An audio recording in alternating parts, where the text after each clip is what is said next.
Welcome, everybody. I'm Steve Taylor, the host of MSP Webinars. If my video seems to look a little funky, I apologize. It's just funky. It's going to be one of those days for me.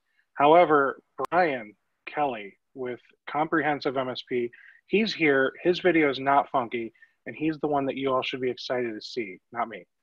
So with that said, today we're going to talk about, let's call it ConnectWise Automate Lab Tech. And we're going to talk about best practices with Windows patch management using ConnectWise Automate. And I'm sure there's going to be a lot of questions, so feel free to ask those questions. Please, if you guys could use the Q&A section, so that way we can go through and kind of like, it helps us keep track of which questions we've actually answered, because when we're going through the chat, it's just a little harder to do that. However, feel free to use the chat to chat. I hope that handled all of the housekeeping. With that said, I'd like to introduce Brian. Brian, if you could kind of tell us more about yourself, your company, why you are a ConnectWise guru, and why everyone should throw all of their money at you. That would be super. Well, I don't know that everybody should throw all of their money at me, but I do like to help. I started working in MSPs way back. I think it was like right around 01-ish, right when MSPs really started kind of becoming a thing, and I've worked in them exclusively. The first time Automate came across my desk was about 8 or 9 years ago. I was the operations manager for an MSP, and they just said, hey, this is yours now. And I would have to imagine there are probably some people attending today that can understand that feeling of just, hey, well, cool, I guess I need to learn this. And, I just sort of took it and ran with it, and have tried to create a separation from being affiliated directly with like ConnectWise support or anything like that, because, what I encourage people to remember about Automate is that while some things have been built for it, such as a bit of strategy in the patch manager, Ignite, some plugins, all of those are just things that have been built for it. And at its heart, what it really is a development platform, and you can do with it really whatever you want. And it's, learning how to do that is much more powerful than learning how to tweak Ignite or some of the things that have already been developed for it, because honestly, some of the things that have been developed for it are not always necessarily the best that we could do in the situation. And we're going to talk about that in a moment with patch management, because the first thing I recommend with patch management is just to sort of accept that you're going to build it out as you would have it in a very custom capacity. And I'm going to show you how to do a lot of that stuff. A lot of the stock stuff that kind of comes in it isn't necessarily intuitive. It doesn't always, there tends to be issues. And I find that, what we do for people is we build it out in a custom way, and we're going to go over that. What we do as Comprehensive MSP is essentially this.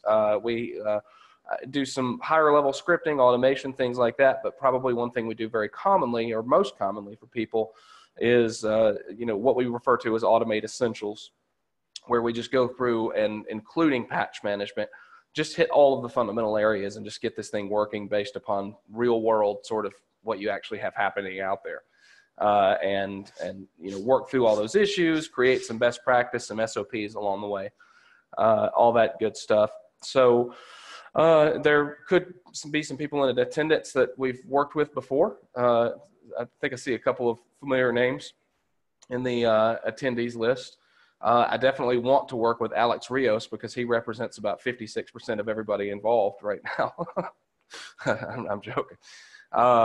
So anyway, the idea today is I don't presume to have all of the answers. I'm definitely hesitate at any time to call myself an expert on anything, because just as soon as I do, somebody's going to come along and prove me wrong on something or that kind of thing, and I encourage people to do so. But what I can show you is a general methodology that tends to work for the people that we support, that we build this out for, and really just sort of the way of thinking about it, because one of the key elements in patch management is strategy. It's how do we want to do this? I really encourage people to rather than taking a look at the sort of the structure that's provided and saying, how can we work what we want into this, just to sort of sit down and say, well, how do we want to patch? You know, when do we want to patch? How do we want to divide this up? And then just make that happen. So we'll go over actually doing some of that stuff, building some things, and we're recording, so I presume that this will be available for review later if we move to through anything a bit fast or anything like that. And I'll be happy to answer questions. Again, you know, I don't presume to have all the answers in the world, so if we come across anything I need to do a little research on, I apologize, but I'll do my best. So what I guess what I would like to do is share my screen and kind of do it that way, which give me a moment and I'll figure out how to do that. So Brian, if you go down on the bottom in the center, there should be a green button. It says share screen. Okay, you guys got me? Yeah, looks good. Got my big patch management screen here? We do. Okay, so you know, we'll jump into this thing here. The first thing that people need to think about, or you need to start with, is rather than, in my opinion, rather than looking at what is there and trying to manipulate that, just kind of take it to square one and say, how do we want to patch? I usually use a spreadsheet, something like this, because how we need, basically there's groups, it's group driven. So we have to first decide, what are these groups going to look like? I'll give you an example of a pretty good group structure I'm working on for somebody right now, where we're dividing into group 1 and group 2. So basically group 1 is going to sort of have a patching schedule associated with Hyper-V, with servers, with workstations. Group 2 is going to have a different schedule. And what these people have decided to do is to stagger out how updates happen rather than just having them happen to all servers at once, all Hyper-V servers at once. They've decided to structure it a bit to where group 1 Hyper-V servers are going off at this time, group 2 Hyper-V servers are going off at this time. In addition to that, we're adding some other options. For instance, one thing that is not native in the patch manager that we can easily add is a maintenance message that will pop up on workstations the day before at 2 o'clock or whatever the case may be, and say, hey, you know, your machine's going to patch tonight, leave it on, close anything important, all of that good stuff. These are all options that we can build in, and they all come back to our group structure. We have to represent every possibility of how these machines land in these groups, and that all starts with strategy. So I put together a basic strategy here, just as kind of a test. So, you know, we're going to do servers, just general servers at, you know, Saturday at 1 to 4. Speaking of servers versus Hyper-V, what I find that a lot of people like to do is to have general servers, or, you know, they like to kind of stick it to the weekend, and then have, you know, regular servers going off on one day, but Hyper-V on a completely different day, which I think is important. Because obviously you don't want your Hyper-V and your host sort of fighting with each other about reboots, you know, any conflict there. So it's good to just sort of separate it out into a separate day. I've seen a lot of people, as far as schedule, I've seen people do a lot of things. I find that, like I said, keeping the servers to the weekend tends to work best. You can split this out even further. You can go servers, general, Hyper-V. We can do domain controllers split out in a different way. We can do web servers. We can be as granular as necessary. But I find, as far as a general, you know, general organization, we at least want to create this much structure where we got workstations one way, Hyper-V another, servers another. And, you know, in addition to that, what the people have done in this scenario is they want the ability to mark some of them as critical versus non-critical, so that they may behave differently. So we could work that out. So for the purposes of this demonstration, we're going to assume a group 1, group 2 kind of structure, where group 1 is, you know, servers are going off Saturday, Hyper-V is going off Sunday, workstations are going off Wednesday, which I find is a good day for workstations. It's right after Patch Tuesday, and we can get a test phase in place, which we'll talk about momentarily. But the important thing that I want to stress here is that before you even get started, you want to lay out what should this thing look like. We want to get all the variables here, because that's really all it is. It's just putting a bunch of variables into place so that machines dynamically land in the appropriate group. Some options are showing the maintenance message. We can have an exclude from reboot option so that you can, at an agent level, say, don't ever reboot this machine. So I began in my test server here, building out some of this stuff. So we want to have our non-patching groups where we've manually disabled a machine at an agent level, or patching is just not enabled, because I like to have a couple of kill switches worked in to be able to easily say, okay, we're taking this one out of the rotation.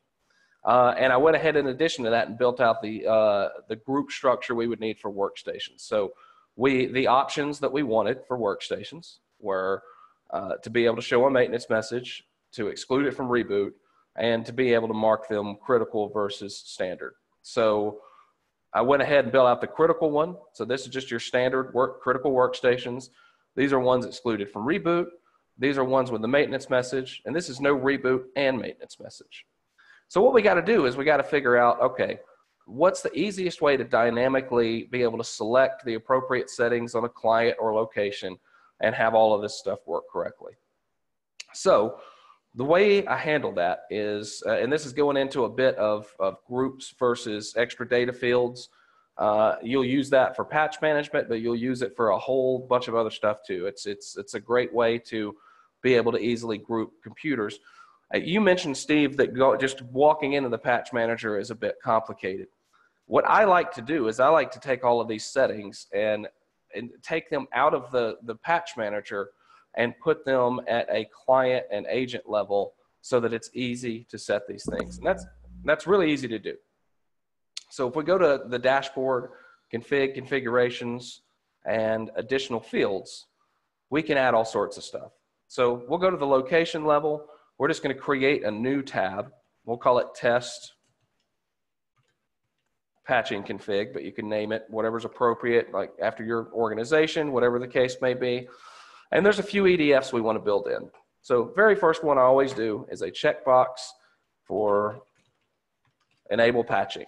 So basically we're going to add that one right there. I may already have that one. I'll put 2s behind everything. So basically what that is that until you've gone in and you've checked this box, no patching is going to happen for this client whatsoever. It's still going to take control of the patching and lock it down if we want it to, which I'll show you in a moment. But basically it knows that it doesn't need to be hopping into any of these groups until we've at a client level, or a location level rather, said we do want to patch this machine. So in addition to that, we can add a checkbox for show maintenance message on workstations.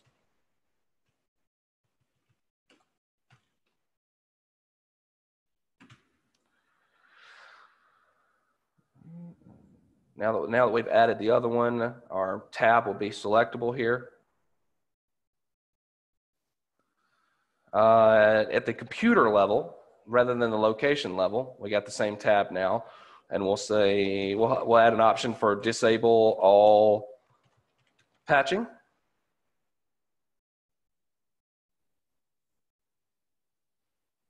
We will also add our ability to mark this one as a critical machine.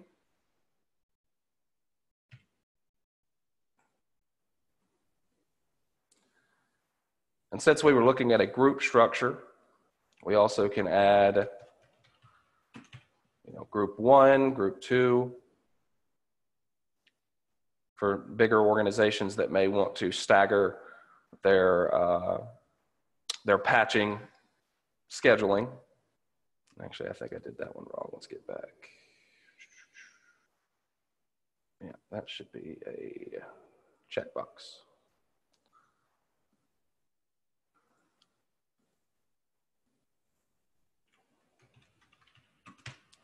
Group 2, almost done with these. And then at the computer level, we'll also add exclude from reboot. It should also be a checkbox. And the sort here is just how it displays on the page. So you can put them in a different order. So we've got some variables that we're going to use dynamically created there. So what I'll do is I'll reload the system cache here.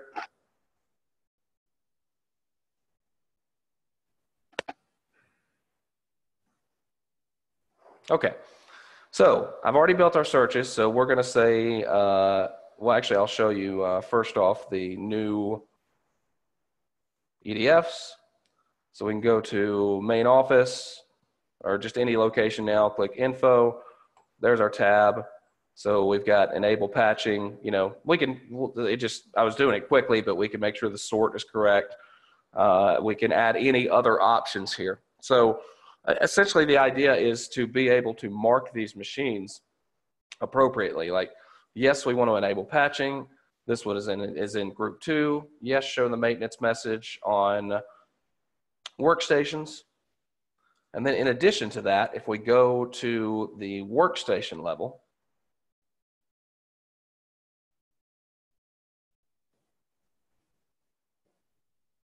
click the automation button here, extra data fields, and you'll see that our tab we created, this should have been a checkbox, but you get the deal. So, I mean, here now at a workstation level, we can disable patching, we can exclude from reboot, we can check the box for critical machine, which should be a checkbox. I'll fix that real quick just so it doesn't mess us up later.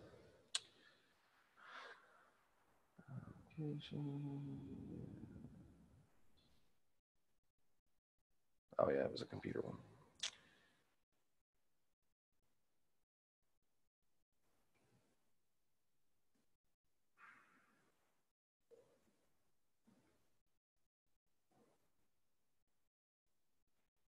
After you make EDF changes, you always want to refresh because they don't always show up immediately in searches and groups and that kind of stuff. So we got a couple of basic EDFs for how we're going to be selecting how these groups populate. I really like having the option at the location or agent level to adjust these settings just because, you know, that's how you tend to think. You know, how should this client patch? Is there anything different about this client or you know, however they go? Are they standard? You know, is it normal run-of-the-mill stuff, or is there something special for these guys that we need to, you know, build in? But it really comes down to your groups and your searches and how they're dynamically landing in there. So we'll go over here and we'll build a search based around those EDFs.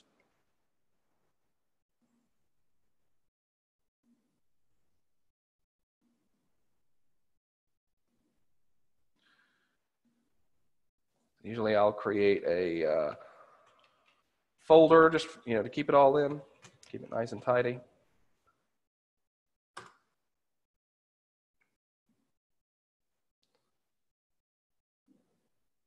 Okay, so we'll click add, and the very first thing we want to do is get our no patching searches sorted out. So we'll go location, extra data field. Here is where we added our stuff there. It's available for selection as a variable now. So enable patching is false. So patching not enabled.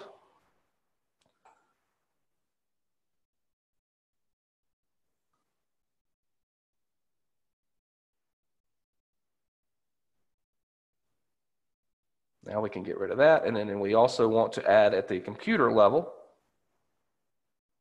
extra data field. There is our deal right there. Disable all patching is true. So if that has been checked, then we're going to say patching manually disabled. Yes, sounds good. Okay, cool.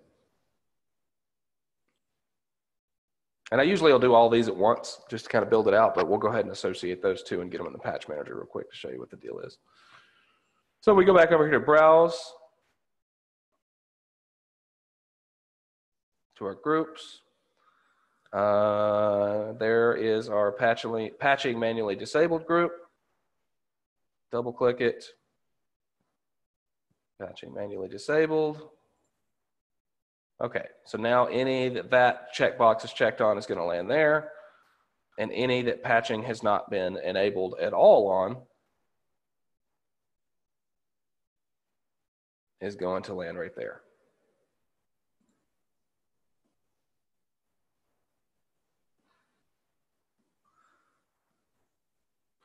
So let's get critical with maintenance message. So go back over here to automate, searches.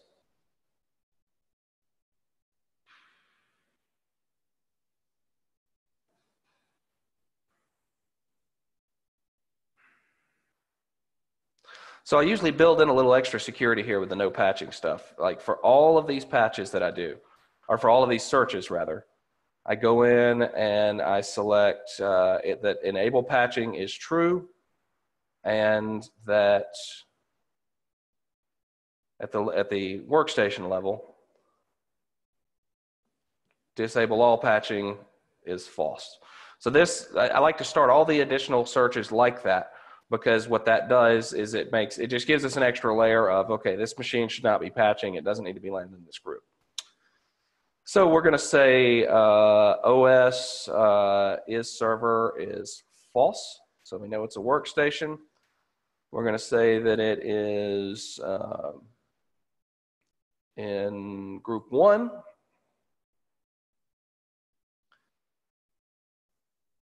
And where'd it go? Yeah. We'll say that it's a critical machine. And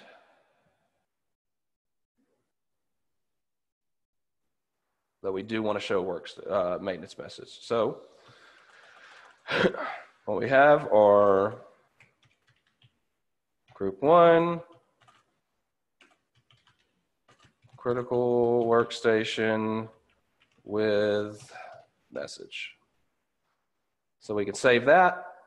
Another reason I like to build all these searches at once is that now we can switch this to false, and now we just have a normal critical workstation. So just to clarify, renaming that and hitting save will make a new one. It's not going to like overwrite. Yes, that is correct. I'll show you. So we can, suppose we want to do one that is true, but we also want to include that exclude from reboot one. That is true. So now we'll say critical workstation with message, no reboot. And when I hit save, it prompts me if I would like to save it as a new search. And I click yes. So now we have a new search with all those other things. That's why I usually build all these searches at once, because you can kind of get a framework and then just adjust the settings to get the different stuff that you need. So, you know, it is a little, it does take some time. It takes some thought. It takes some strategy. And, you know, but what I can tell you is that doing it this way, we end up having a much more successful patching situation in general than dealing with, you know, just sort of what comes in their stock. The other thing that we'll need, I'm just building out a few test ones here. So I'm assuming that we only have one approval policy, patch approval policy, which we'll talk about in a second. And we can have more than one with additional EDFs. Like I said, we can get as creative with this as we need to. It's really about just sitting down and thinking about all of the different things that you need. But if we can say if patching is enabled and true, well, if we're doing one approval policy, then we can say that basically on any machine where patching and is enabled is true, then this is what our approval policy is. So we'll save that as well. So we do have some questions that have come in. Okay, we'll pause there and do some QA. So Marcia Grant asked, what about PCs that are in hibernate mode? Let's see. What about, what do you mean, what about PCs in hibernate mode? Oh, you mean like, you mean they're asleep at the time of patching? Yes. Okay. There is a wake on LAN option in our patching policies, which we're going to talk about patching policies in just a moment, and I'll make sure to point out that option. But there is an option to try to wake the machines up, and if you have wake on LAN, then you can do that. But just to clarify, configuring wake on LAN does require we get hands on each machine and go into the BIOS. Yeah, it it does require that wake on LAN is enabled. Beyond that, it will try wake on LAN, but if wake on LAN is not integrated, not enabled, then it is going to it's not going to be very successful, unfortunately. Okay. For patching not enabled, is it that they receive no patches, or that way they are manually managed through Windows Update?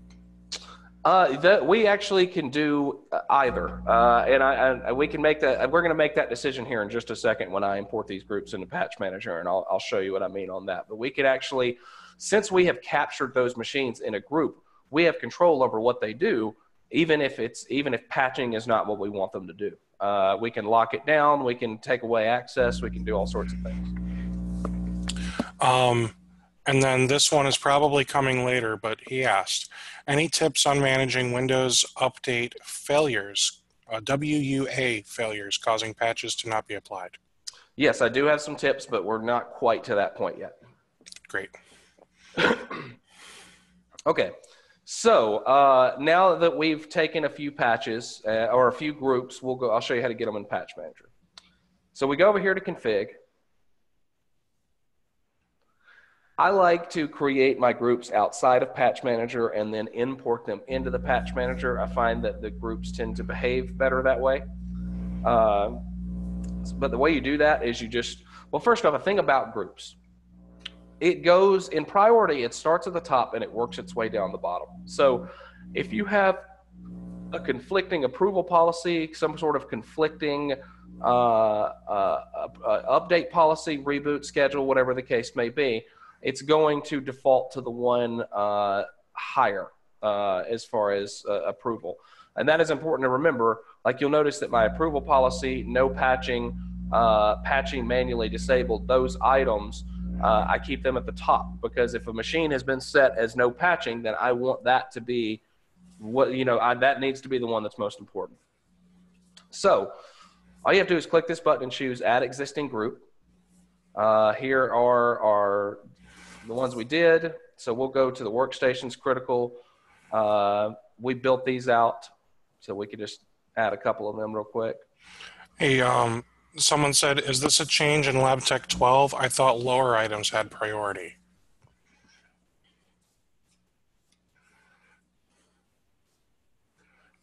You know what? I'm not aware of any change. Let me double check. Let me make sure I'm correct on that. Okay.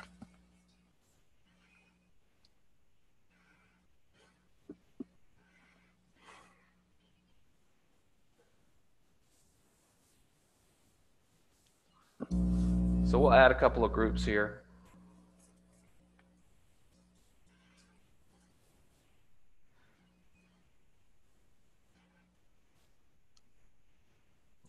Just going to add a couple,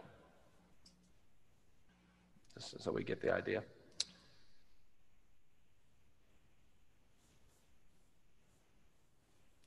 Okay, so we've got a couple of our critical groups in here that are going to land dynamically based on our searches. Which, by the way, I don't know if I added. I don't know if I went over the step of actually. After we create the searches, they need to be associated with the group. And can they be associated with more than one group? They can. Okay. So you could, for example, have one group that does Windows updates on Wednesday and another one that does Office updates on Friday? Yeah, and you wanted to use the same search for that? Yeah, we could do that. Okay. So you just open up the group and you select the search. I usually start everything with an exclamation point because it makes it show at the top of the list here. It's easier to find.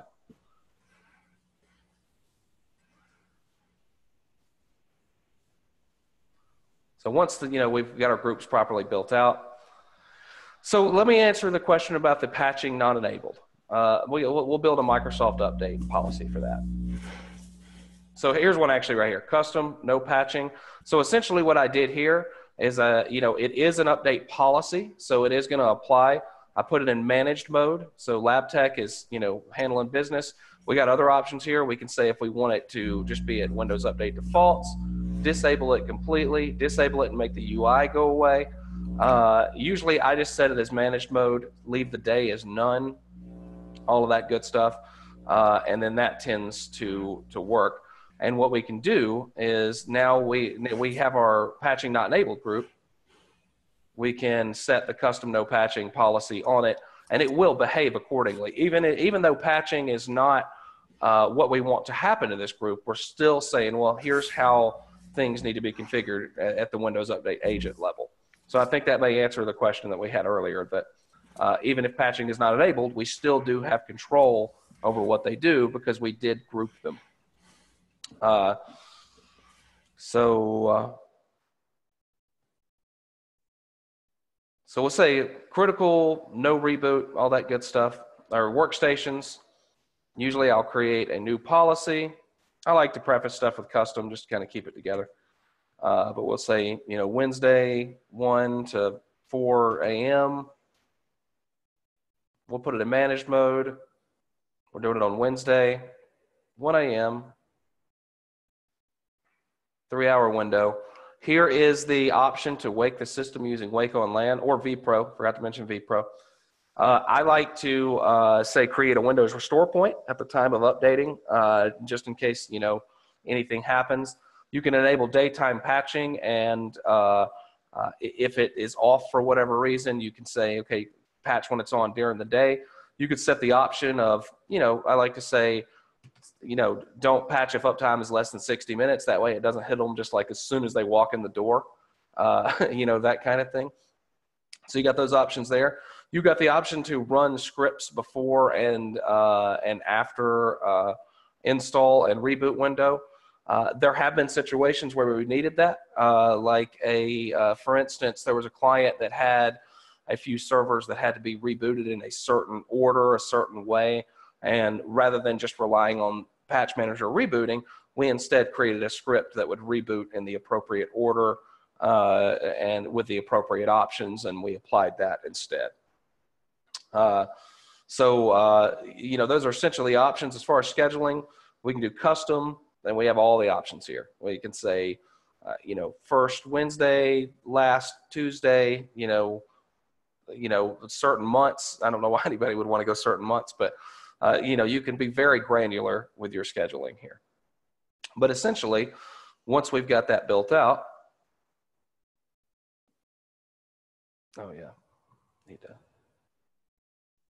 go back to Wednesday. So essentially, once we got that built, we can go back over here to our groups. There's our workstation critical one. Here is our approval policy. And now for all of the machines that have been dynamically placed in that group, based on the settings we selected on all of those EDFs we created, they're going to get this schedule. In addition to that, we want to have a reboot policy. I like to do this one. This is actually one stock item I do like to use, is during Windows updates plus 30 minutes. Now, let me take a moment to explain the difference. You can do a reboot schedule on some other day, some other time, and that will work totally fine. However, the reason why I like to do it during Windows updates with a little bit of an extra period is because it allows for multiple reboots. So if you have a situation where a patch needs to be installed, like 3 or 4 of them, and then it needs to be rebooted, and then there are more patches on the other side of that, then having a reboot window that coincides with the patch window allows for that. Whereas if you're rebooting at a different time, then it can't accommodate that, and you could end up maybe falling a bit behind on patches. So I like to have it coincide. Other options are you can suppress the reboot and create a ticket. Just create a ticket and raise alert. You can select your category.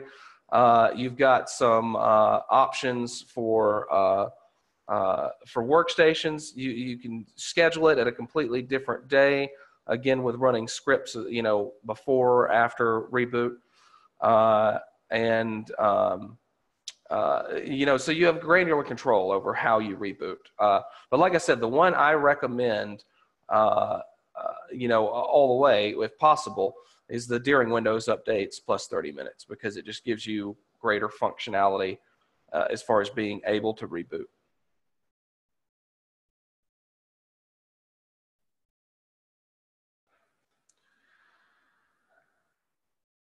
Okay, so our default approval policy, we've already decided that pretty much every machine with patching enabled falls on that. So let's take a look at approval policies, and then I'll pause for some questions. So if we're doing one approval policy, then we could say our default one here, this is where we would enable our test or pilot phases.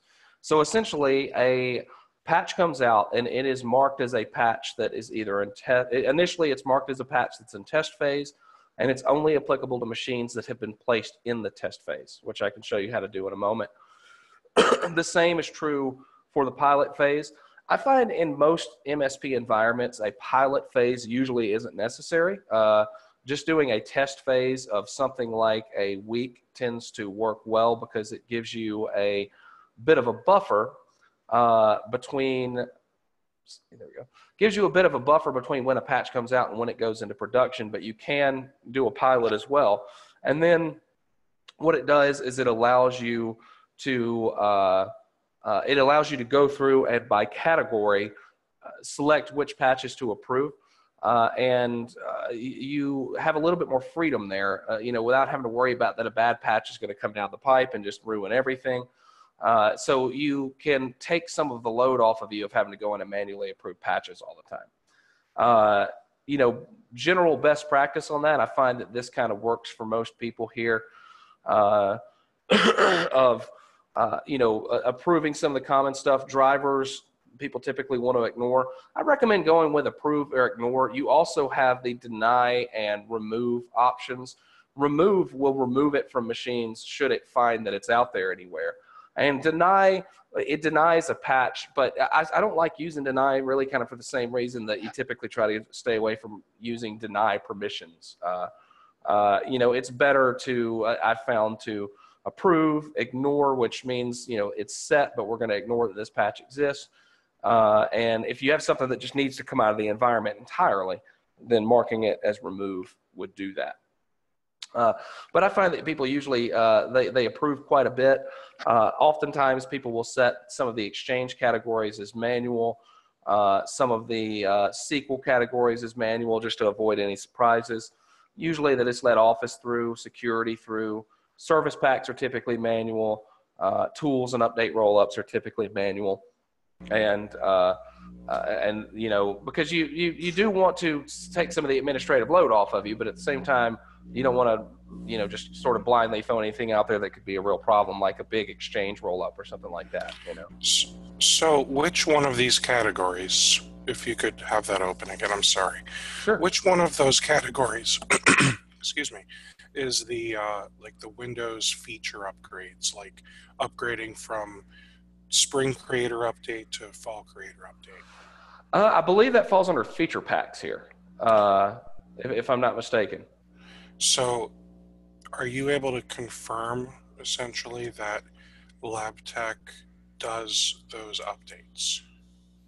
Sure. Yeah, we're actually gonna here in just a moment. We're gonna get into looking at actual machines and what updates have applied and that kind of stuff, and how to troubleshoot if you're having issues. Where to go to look, essentially. I just meant more or less, can you confirm that LabTech supports that type of update? Because I know those are a little more intense of an update. What we can do is we can actually go in here and look at the updates, and that'll tell us. Just to sort of finish up that that thought that I was on right there. The last thing we want to do is, after we've got our approval policy defined, you want to go over here and apply it. So usually what I recommend and what I try to do is to be as granular as we want to be with the groups. servers versus workstations versus Hyper-V.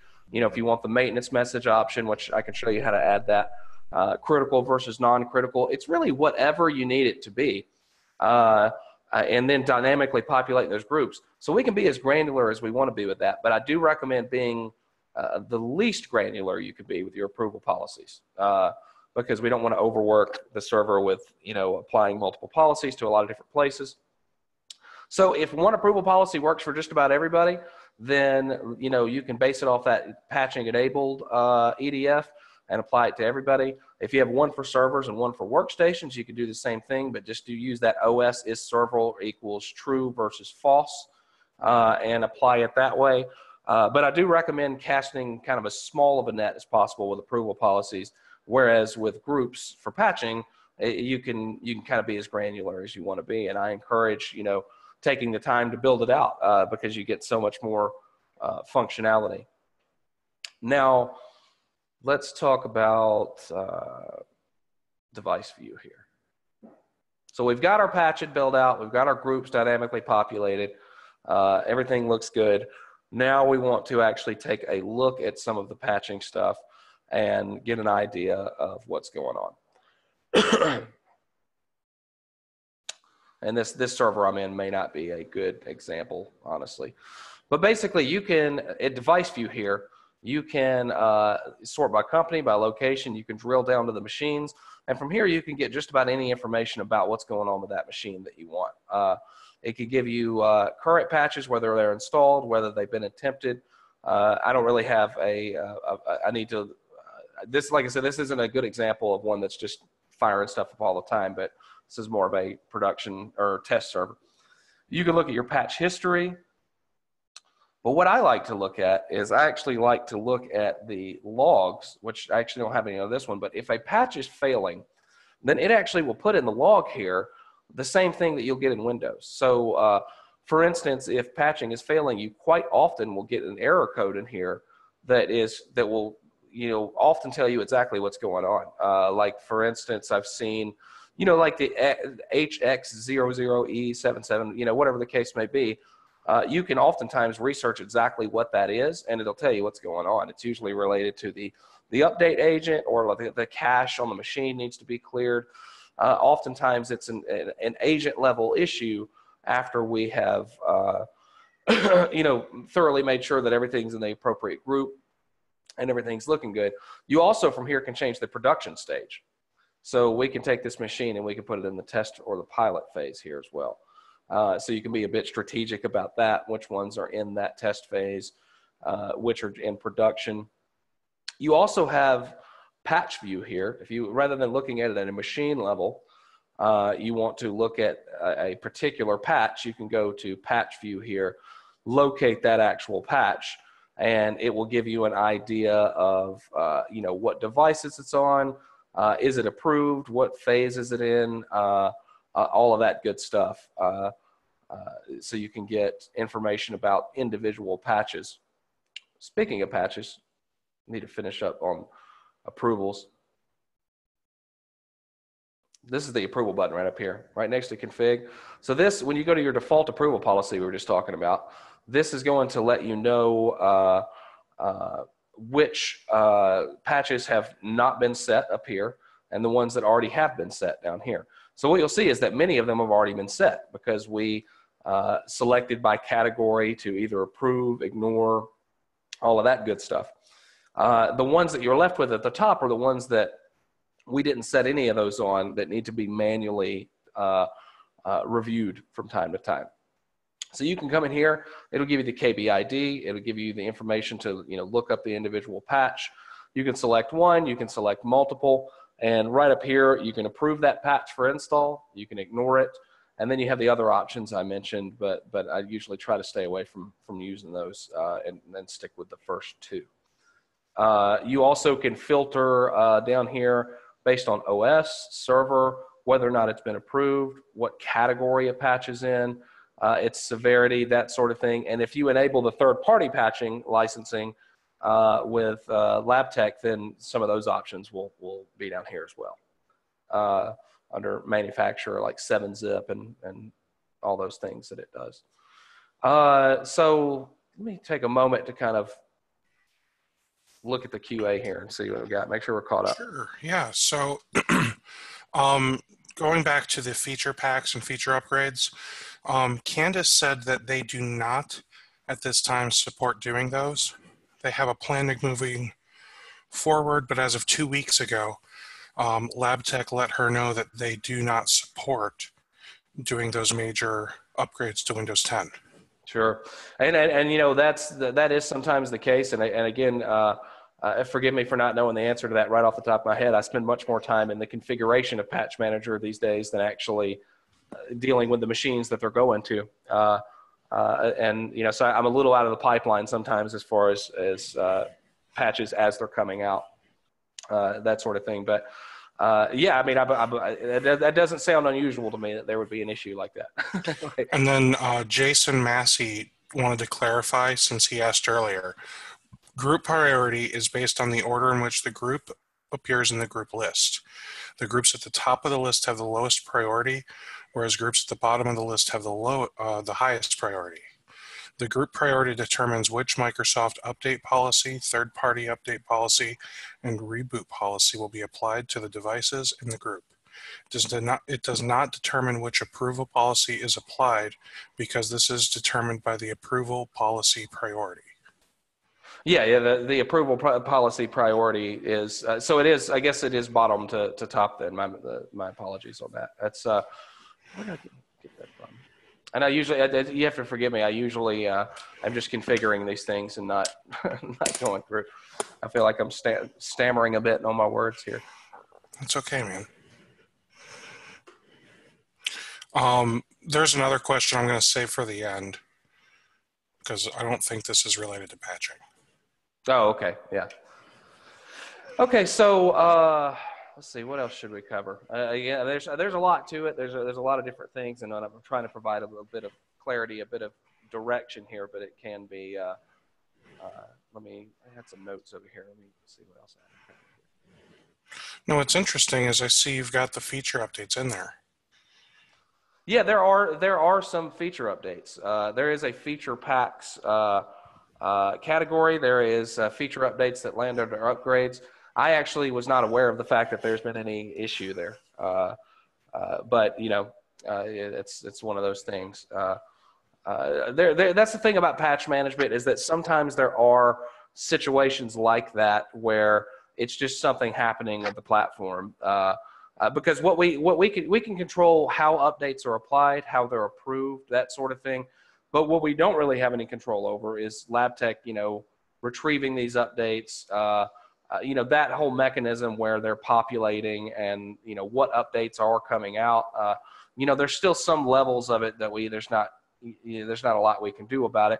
Like, I'm sure that some people will remember when LabTech 11 first came out, pre any patches, patch management was a nightmare. There was all sorts of craziness going on, and there wasn't really anything that, you know, anybody could do about it until they fixed it. And there are sometimes situations like that. But I will say that I find that it tends to be mostly stable at this point. It does require maintenance. It does require follow-up, because patches do fail sometimes, and monitors can be set up to look for that sort of thing. But, you know, I think it's one of those things where we can plan it out, we can strategize, we can have it going mostly well. But, you know, with the patches and the numbers we're dealing with, there's always going to be some, you know, issues here and there that need to be looked into, or a machine that is having some problem that's not really related to our configuration. It has more to do with the machine.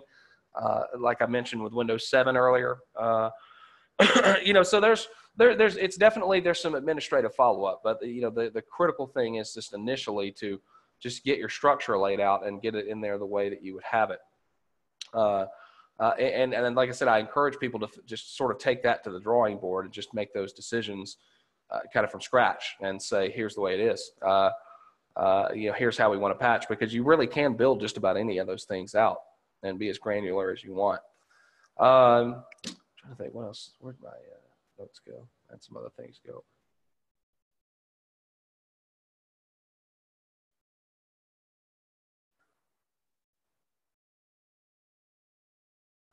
Oh yeah, just to finish my thought on the maintenance message thing, I'll show you guys how to do that real quick. It's super easy.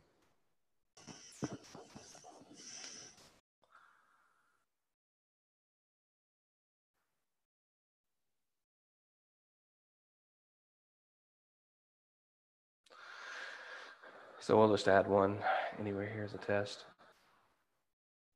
So I'll create a script, patching maintenance message. First, you want to say if the console is logged on is when this is happening. Leave this blank so we can specify for anybody. If the console is not logged on, then what we'll do is we'll go to script go to and just say 0. That means exit script. And if the console is logged on, then we want to say console show message. Your stuff is going to patch. You know, I usually encourage people to put, you know, if you have any questions, contact support at, or here's the phone number, you know, all the important information there. And then you want to take the console number variable from down here and put it right there. That variable is being pulled by this initial if check. So it's going to know who's logged in and to display it on the appropriate console session. And now that we have that, we just go back over here to that group that we created, the with maintenance message workstation group. And what people will often do is we're doing this like Wednesday AM 1 to 4. So they'll get, you know, scheduled scripts. We will add, you know, I'll just choose it, add and refresh, but, you know, we select the script that we just did. Oftentimes people will do that on Tuesday at like 2 p.m., something like that. But you always want to make sure to go to your advanced settings and choose skip offline agents, because if you don't, then what's going to happen is it's going to queue that script, and then when they boot up, they're going to get this maintenance message. So if it's offline, we just want to skip it. But it's also checking for logged in, so we have an additional layer there. So we could add that, and you know, the maintenance message one is the one we were going to do. But now, you know, for machines that have dynamically landed in this group based off the settings we picked on our EDFs, they're now going to get this maintenance message script every Tuesday at 2 o'clock in the afternoon, letting them know, here's the deal. And that's pretty much it. You can edit the maintenance message to say, obviously, whatever you want. There are a couple other options that you can change sort of the way it appears. I won't really go into those right now, but you know, you can do all sorts of things there. So, you know, I hope that sort of makes sense. I know it can get pretty convoluted, and really what this is a sort of crash course on EDFs and populating groups, but really that's what the patch manager is it's taking these groups that you've defined, and you're saying, okay, for this group, you know, do this, for this group, do this. And it's really about strategy and how you're getting these groups populated. You can do a lot of manual things. Like I've logged into people's systems and I've seen searches based on client name or manual groups where people are just manually adding the machines to groups. And you know, it's not that won't work. It's just, it's a lot of overhead to keep up with. It's so much better to be dynamically populating your groups, because that way when you onboard a new client, you just got to go in, check a few boxes, and you're good to go. It's going to jump right into the rotation. So Marcia asked, why would servers fail to reboot? You know, there are a couple of things that are related to that. I've seen servers fail to reboot for a couple of reasons. One thing, and this goes back into patching issues in general. One thing that you always want to make sure of on your locations is that a couple of things are true that really help the situation out. One, any elevated administrative task that's being run as an admin, LabTech is going to call the credentials that are stored under this passwords tab. So if you don't have that, that's one thing to check. So, you know, you'd want to create something like, you know, domain, user, 123, etc. Add you an option under the passwords tab, and then go to deployments and default and select those to use as for administrator access. So if you don't have administrative access, that can sometimes cause issues. Another thing I've seen cause issues is if onboarding under Ignite is not enabled. That also can sometimes cause patching reboot issues. The other thing that could potentially cause it not to reboot is that there is some problem with the reboot policy. which can come down to a couple of things. Either A, your server is not in the group that you think it is in. So you want to verify that. That's very easy to verify. You can open up any agent and go to the groups, and it'll tell you what groups they're in. You can also, from the patch manager, do that as well. That device view that we were looking at over here, there's a groups button there as well that'll tell you what groups. So verify it's in the group that you think it is, and then look at the reboot policy because, for instance, this one is named during Microsoft Windows Update Plus 30 minutes, but that doesn't necessarily mean that's what it actually is. It could be that some mistake has been made. It's not set to what you think it is. So those are some common things that I would look at if something is not rebooting. Beyond that, kind of taking a look at the logs and seeing if there's any clue there as to what is going on. You can look at the command logs and get an idea typically there as well. But usually I find that it's either that it, for whatever reason, cannot reboot or it is not getting the message to reboot, and we just don't realize that's what's happening. Excellent. So if most people are ignoring drivers, what are they doing for the CPU driver updates for Spectre and Meltdown? That is an interesting scenario. We've been working on some scripting options for other stuff, like for instance, Dell has an update tool and working on scripting some of that. The reason why most people, ignore drivers is just because it creates the most potential for, shenanigans in general, where a device now suddenly doesn't work. Like I had a client a couple of months ago that they were trying to manually deploy some updates, but rather than, I'll show you what they did. They went to a machine, and you can manually do manually do some updating here, like deploy patches, deploy approved patches. But what they did is they accidentally chose deploy all patches. And what that does is that just sends everything out. It may be good for staging a workstation, but, and in production, it's updating their printers, their like keyboard and mice, like all sorts of things. And it's typically a noticeable thing. And tends to cause problems. Now you can go in and you can change the approval on certain patches. So if there is a driver update that you feel like should be there, you can change its approval status. You can go into here approvals, and again, everything is set already for based on the category. But we have this patch view over here. We can find individual patches. We can apply, we can change their approval setting here. So, that's another way to do. You can sort of cherry pick it a little bit, but as a general rule, people want to avoid drivers just because of all the sort of pandemonium it can cause if it doesn't go properly. You can have issues with machines not booting anymore for whatever reason. So, that's generally why people tend to avoid it. So, here's somebody else updating. According to the release notes for version 12 patch 1, feature updates are now supported. It says the version and servicing option of applicable devices with Windows operating systems will now display on the device's screen of the patch manager. Additionally, the patch manager will now be able to install Windows 10 feature updates. Ingus went on to say, I don't necessarily believe this. I'm just quoting from the product update notes. Yeah, it's I can tell that you guys have worked with support before.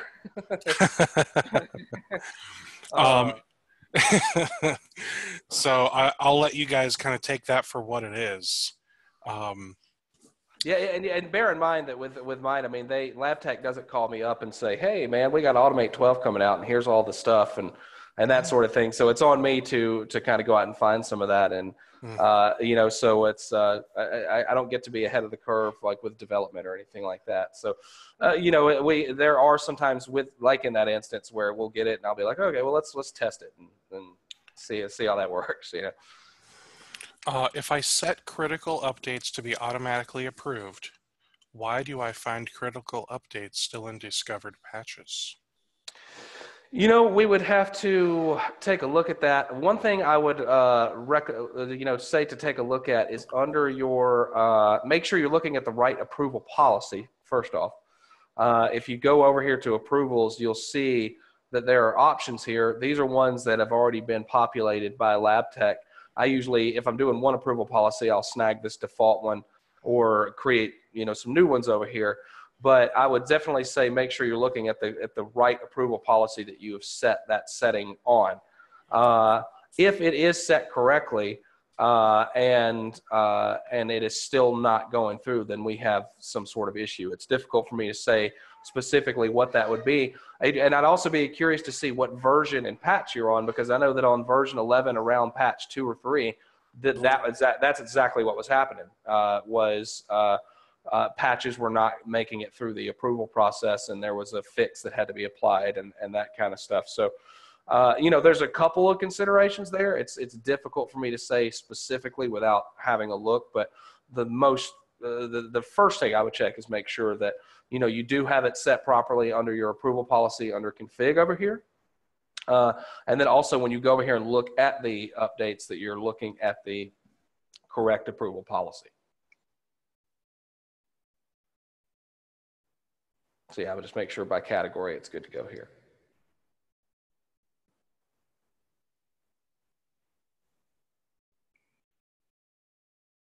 Steve, I think, are you trying to talk, Steve? I think you're muted. My apologies. There was one other question I saw. It was from Todd, and I believe his question was, they all disappeared on me. I believe his question was if you have like a recommended list of monitors that you use. Well, it just, it varies a lot depending on, like, one thing we try to do when we work with people is that it's not one thing I try to avoid, as much as possible, is that I'm sure that people have had the experience that when they work with support or with deployment for, ConnectWise, that, they tend to try to push a way of doing things. Like, this is the way you do it. When, again, what I encourage people to remember is that it's a development platform and that you really can kind of do whatever you want.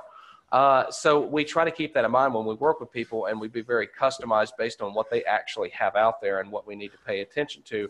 Now, what I will say is, as far as the stock Ignite internal and remote and server role monitors, we utilize all that stuff, but we have a process by which we'll go through and have a strategy session, talk about it for, like an hour, run through each, say, okay, do we need one service plan, multiple service plans?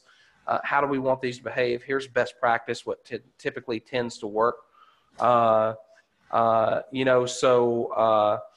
It varies a lot. I can't say that I have just an essential, here's the end all be all, but that's just because we have some clients that are doing cloud exchange services, and some that are MSPs and some that are just doing wildly different things from one another. So we try to take into account exactly what it is that you're trying to do.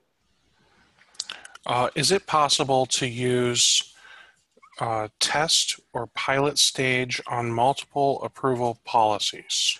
You know what? Let me double check. I don't believe that it is possible at this point. I think there was some talk of that being possible, but let me see if they've actually.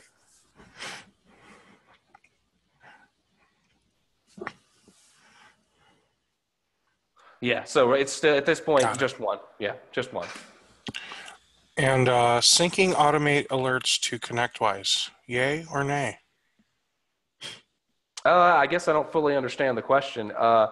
I certainly think that you should sync the tickets from Automate into ConnectWise. And in addition to that, what we often do is we create a tiered service board for that. Like, basically your day-to-day maintenance kind of stuff is going to one board, but things like offline server, exchange back pressure, things that would need a higher priority of service, we put on like a NOC critical board a lot of the times.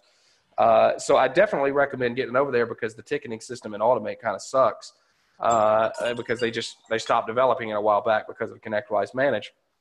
Yeah, I definitely do recommend syncing, and then in addition to that, even taking it further in ConnectWise Manage and splitting it out. Choosing which board things land on, maybe even creating workflow rules that say, hey, this is an offline server ticket. Nobody's updated it in 20 minutes. Let's start ringing the bells. You get a lot of functionality like that if you do sync. Awesome. Keep these questions coming, guys.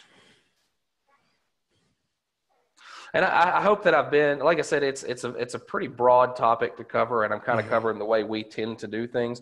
I'd like everybody to understand that, like, it's a development platform, and this is not necessarily the way that patch management has to be configured. It's just what works for us, for clients that we support, that sort of thing. And I don't claim to be just sort of the end-all, be-all expert on anything. I encourage people to take that strategy and build out all sorts of cool, interesting, new stuff with it. You mentioned about if you have third-party patching enabled. How do you acquire such a thing? That is a license that you acquire through LabTech. And once you do, it becomes an option. It does some stuff. I actually prefer Nanite Pro and the Nanite Solution because you get a lot more granular control of third-party patching. However, there are costs associated with that as well, and it's a more expensive solution than the third-party patching in Automate. Plus, the third-party patching in Automate covers, like 7 or 8 programs, and in my opinion, there's only really a few that the typical MSP would really care about. But it's just an additional license that is added that you would have to contact your account manager to enable that. Are there any third-party plugins for Automate that you would be like, oh my gosh, you have to have this? Well, I certainly would recommend that if you were to, by the way, that's a great question that just came in. If you were to, have a backup application like Veeam, then the Veeam plugin would be great. The Active Directory plugin, that's a good one. The Virtualization Manager plugin, if you got VMware, Hyper-V out there, those are actually not third party, but native ones, but they can be used. If you are using WebRoot, the WebRoot plugin is a must-have. Again, it kind of comes down to what you're actually doing there. There are, some other plugins such as like Patch Remedy. A lot of people will use Patch Remedy. I actually just wrote some scripts that correct a lot of the issues with Windows 7 and things like that. So don't necessarily need it, but I have seen it correct some issues for people as well. So it really depends on, the Warranty Master plugin is pretty good. It's another service associated with that you have to pay for, but it's well worth it in my opinion. So it really, a lot of it depends on what you actually have out there and what application stack you're using and that sort of thing. Awesome.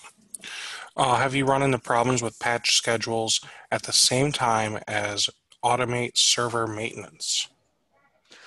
Yeah, you know what? I usually recommend skipping the midnight to 1 a.m. window as far as patch schedules because a lot of onboarding, a lot of things are happening in the background there. So I actually recommend, I find that 1 to 5 or 6 a.m. window is great.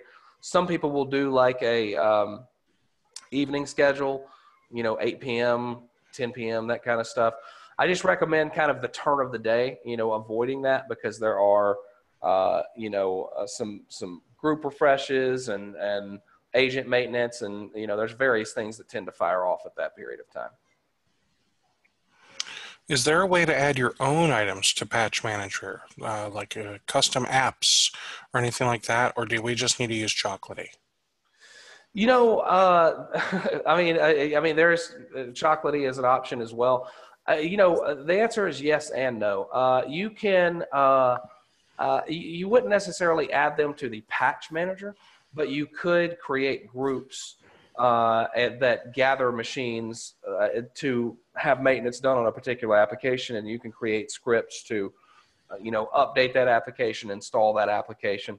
So, I mean, you can build the functionality out to manage pretty much any application.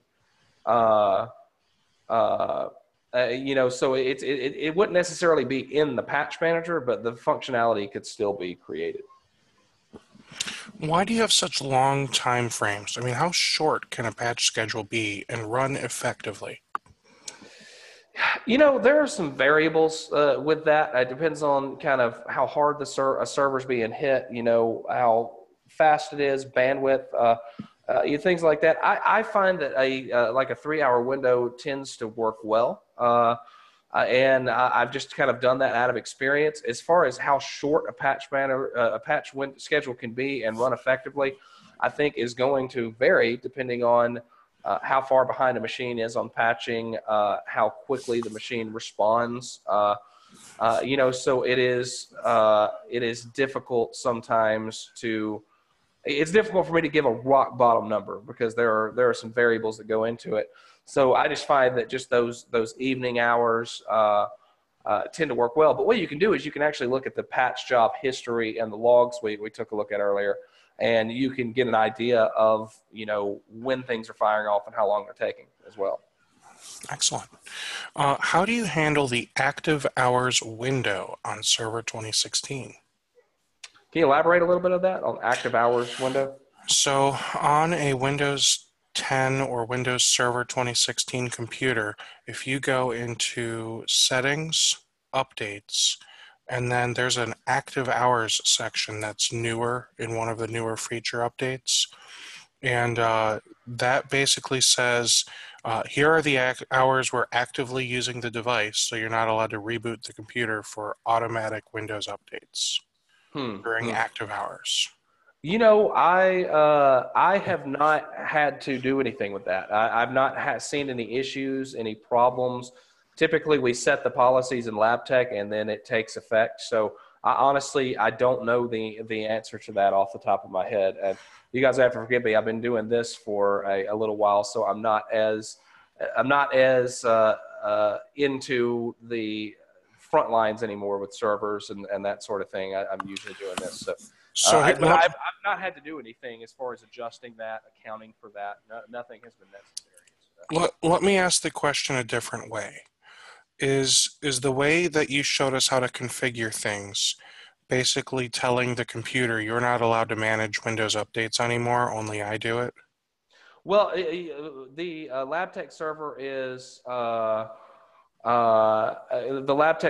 is going to grab all of those and set all those settings, and that was one of the options actually of manage mode or like manage mode UI disabled. If you choose that UI disabled mode, then you won't be able to access that stuff anymore. It's going to shut it off. It's going to say some of these settings are managed by your administrator, and LabTech is going to take complete control over it. Although LabTech tends to take control over it anyway with manage mode, and you just have the option of leaving the UI available. Okay. So I think that should answer Patrick's question in a way that makes sure he doesn't have to worry about it. Now, Johnny has a question that I'm not sure I understood. Fair to say you put a lot of the load on LabTech as opposed to the built-in stuff? I'm not sure if I fully understand that either. I guess. Okay. Yeah. Our idea is we're having LabTech just completely take control. That we're managing it centrally from LabTech, and that we're not using any SUS, any just going straight out to the internet, any of that stuff. The idea is that LabTech is grabbing it completely, and we're not really worried about update related settings at a local level at that point. Gotcha. Well, this has been awesome, Brian. So I want to take a few minutes to just kind of elaborate on what you do. So if people want, they can go to comprehensivemsp.com to learn a little bit more about your services and basically reach out to you and your team to, learn about how you can help and what it would cost and yada, yada, yada, yada. The idea there is that we can handle certain projects, but really what people they get for us what they have us do mostly, what we tend to do a lot is just, we try to keep it very simple and just say, hey, let's go in here and straighten this stuff out. It doesn't have to be, extraordinarily complicated. We're not going to send a bunch of videos of like, here, do it yourself, follow this complicated video. The idea is to work together, figure out what you've actually got going on, leveraging our MSP experience as well, and just get it straightened out once and for all so that it's not a madhouse of tickets flying everywhere and you can use it more than just an expensive screen connect tool as I find people tend to do. So that's the idea. We're just trying to help folks out. So, I mean, what it sounds like is you almost basically do the onboarding for them. While they still may have to pay, ConnectWise for the actual onboarding fees and all that, you can basically take their lab tech, their automate in whatever way it's currently set up, and you can make it awesome. That's the idea. Yeah. I mean, to, kind of marry it with real world stuff and just get it straightened out and make it work for you pretty much. It's basically, real onboarding, I guess I'd say. It takes some time. I mean, we actually work together for a period. Oftentimes we're going through all these pieces for a few months, having, talking strategy, figuring out exactly what we want. Like, for instance, the strategy of patch management we're talking about. Oftentimes that's a meeting we'll have, and we'll talk about, okay, what do you have out there? What are some exceptions that we need to think about, to help nail that down, and along with various other parts as well, to say, what do you have out there? What do we need to do to better put this tool to use for you is essentially the idea. So to clarify, Brian is not only going to connect to your LabTech server and configure the patch management and set up some searches and groups and stuff like that. He's going to sit down with you and say, okay, look, let's develop a strategy like you implied. Let's take a look at your current your current MSP offerings today. How many tiers of service offerings do you have? How can we build this out correctly in LabTech so that way you have LabTech doing as much of the work as possible for you? So, if you're offering this particular type of antivirus and backup, let's see what we can make work with LabTech so that way it's able to manage and maintain all of those tools for you is essentially what I've gathered. And then not only that, but then once he gets the kind of bases all figured out, he then takes it a step further and he starts writing these really elaborate and awesome scripts. Basically, my understanding is basically if you can do it with PowerShell, Brian can make it happen with your LabTech. Yeah, you can. There's quite a few things you can do with scripting, and actually, the last thing that we tend to do is we have a defined project called Automate Essentials that's really for this kind of thing. And the last phase in that project is just generically called additional automation. And our goal during that phase is to automate something that is impactful enough on the bottom line that it at least pays for everything we just did. And a really good example of that is workstation staging. If any of you guys are out there having a guy that you're having to pay hourly to manually stage workstation and you have Automate, then you're wasting money, because Automate can do every single bit of that. And we usually try to cap off the project with something like that to where you can sort of walk away feeling like, it may take a month or two of using it, but we're basically this thing's gonna pay for itself, all this stuff we just did. Yeah. And one of the ways that I thought was really cool when discussing with Brian, they're not going to just randomly pick things and say, hey, let's automate this for you. They're going to look through your tickets with you. And you guys are going to come up with, oh, wow, I didn't realize I had to keep doing this one thing over and over and over for all of these different clients. And he'll figure out if that's something that can be automated and then automate it. If it can. Yeah. Moving past the initial fundamental stuff, we can certainly do that. I mean, the way I encourage people to think of Automate is sort of the same way you think of a network you might support, in that you could do all sorts of interesting things with GPOs, but you really wouldn't want to delve very deeply into that until you've got like a good AD structure, your sharers are in place, that kind of thing. So the idea is to get the fundamentals and all the integrations and all of the, we're touching the individual pieces all nailed down. And then from there, we can go in any number of directions. For scripting, pretty much anything that will respond to PowerShell, Shell, VBScript, or any of the native commands. You can do all sorts of stuff with that. The real power of the platform is automating. And once you get past all of straightening out, all of the fundamental stuff, then it's just a matter of how creative you can be. Let's try to automate this. And it's very rare that I have to come back and say to somebody, well, the technology is just not there. We just can't automate it. There's usually some methodology there. By the way, just to answer a couple of these questions that have popped up. I was going to go through them. Is there any reason to use WSUS in conjunction with LabTech? I'm going to assume the answer is no. No, there's really not. Do you also consult on other ConnectWise products?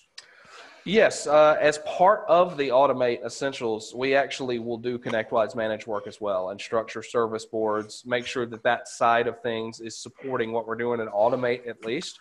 But yes, we can help with workflows, service board structure, and I don't do it personally, but I have somebody on the team that specializes in the whole finance and agreement portion of things as well. That is another kind of standalone project. It's not nearly as involved as the Essentials project, and it only takes a week or two, but straightening out that whole area is something that we have as well. It's not something that I do personally because I don't understand accounting oftentimes, but it is something that we can work for.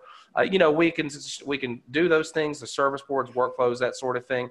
I will say that we don't get as involved in business development and that kind of stuff as some of the other ConnectWise managed specific kind of consulting agencies may be, where they actually talk about actually there's another gentleman I was talking to the other day that I think is in the webinar that looks at business management stuff a lot more closely. We're on the tech side of things, so getting it working. Yeah, Todd Kane, there he is. Todd said hello. Yeah, Todd. I was talking to him. He's definitely more the guy as far as like business goals and structure and that kind of stuff. We do the technical side. Most of it is in Automate, but yes, as part of that, we definitely make sure not to leave you on the service side of ConnectWise managed. Making sure we have the structure there, communication options, all that good stuff. Hey, Brian, what do you use to manage your own projects internally? I use the projects module in ConnectWise Manage. Oh, you mean you use ConnectWise? Yeah, I use the whole thing. And what do you use for sending out proposals to people? You know what? I actually am in the process of integrating and reworking ConnectWise Sell and Connect Booster. Right now, I'm a little bit doing in between, and so I'm doing some things manually right this second. But the idea is to send all that through in an automated fashion. But I basically the stack. The stack we're talking about. I figure it would be that I have to use it internally as well. And it helps us stay on top of it as well. So we try to use as much of the stack. I also have Desk Director as well that we're putting into place. So just putting all that stuff together. But I'm in a kind of a state of flux right now with all of it. So the honest answer to my question right now is that I put together a PDF and I send it to you. that won't be the way it'll be much longer, but that's right this second. That's what we're doing. But you're working on it. Yeah, we're working on it. Yeah. And you right now you pretty much drink your own Kool-Aid. Yeah, well, I mean, I make my own Kool-Aid and then I drink it. That's an excellent point. That's an excellent way of looking at it. Yeah, I decide how I want it to look, and that's what we do for other people too. Like, let's make some Kool-Aid and everybody can sit around drinking it. Well, Brian, thank you so much. I really appreciate this. I learned a lot. I also got confused a lot because I don't use LabTech. Sure. But I'm sure that the guys... I think even for people that do use LabTech, there were probably parts of it are confusing. It can get that way, but happy to answer any follow-up questions. If I didn't answer any questions or if I had any inaccuracies, I apologize. It's just, I was trying to do a knowledge dump, essentially. I think we were able to resolve any issues with that. We answered a couple of the questions that were kind of unknowns. So for the people that, came into this late, had to leave early, that aren't hearing me right now, or just need to watch this again, because it's like it's like watching Game of Thrones. You know, you're gonna have to watch it like 9 times before you truly understand everything that just happened, right? Every time you watch it, you're gonna be like, oh, I didn't catch that the first time. So this will be up on YouTube. I'm gonna shoot for tonight, but at the very latest, it'll be up on YouTube tomorrow before 5 p.m. But you guys are welcome to start harassing me. Let's say by 8 p.m. if you haven't seen it yet. That said, again, Brian, thanks so much for doing this. I really appreciate it. Sure. Anytime you want to come on, you're more than welcome. And I can't give away all the secrets. well, you know, you can't give away all the secrets, but you can give away enough to like whet their palate and be like, oh my gosh, Sure. oh my gosh, he can do all this, No, like, you know, like, because you could tell me, hey, you can automate building this form out and, you know, spinning up a server in Azure and sending out credentials in an email. Like, yeah, I could also be the Queen of England, but it's not happening. Sure. Yeah, no, that makes sense. Yeah. So next week we have a webinar on Tuesday with, I'm going to call it Brian's arch nemesis, Matei from Autotask Endpoint Manager. I don't have any problem with those guys. No, I think it's safe to say we can all get along, right? So we do have we've got the Autotask guys coming in. It's going to be a lot of fun, in my opinion, and we're going to really take a deep dive in the Autotask RMM tool platform. Thursday will be another MSP roundtable. So if you guys caught the last, you kind of have an idea of what you're in store for. If you didn't catch the last one, this is going to be really cool. We're gonna take a couple of you and we're going to ask you, you know, what kind of real world problem are you facing today? Whether it's sales, employment, and I mean as an employer or not an employee, you know, that type of stuff. And we're gonna, as a group, collectively try and help you. The MSP Roundtable is not going to be broadcast on YouTube, recorded, anything. It's as confidential as I can possibly make it, with hopefully just a gentleman's agreement between all of us that attend. For those of you that may have not heard, IT Boost. Who's heard of IT Boost? I'm excited about this one. IT Boost is a really awesome documentation and business intelligence platform, and they gave us a really awesome webinar yesterday, a special Wednesday webinar, and they also gave MSP Webinars subscribers access to a phenomenal deal. So instead of $50 per user, minimum 5 users, it's $50 per user, minimum 1 user. So they've reduced the minimum user count, and they've also reduced the onboarding fee pretty substantially as well. So if any of you guys are interested in being able to take part in that deal, it fully integrates right now with ConnectWise Manage, Automate, and Connect. And it's a fantastic tool that does a lot more than the other companies that only provide documentation. You can go to the link that I just put in the chat, patreon.com/Steve Taylor. That's me. That will give you instructions on how to get access to that awesome deal that they have provided. There's also a few more deals that are up there now, so feel free to, you know, take advantage of all of those. If you like this video, feel free to like and subscribe here on YouTube, and I hope to see you at the next webinar. Thank you so much, everyone. You all have a great day.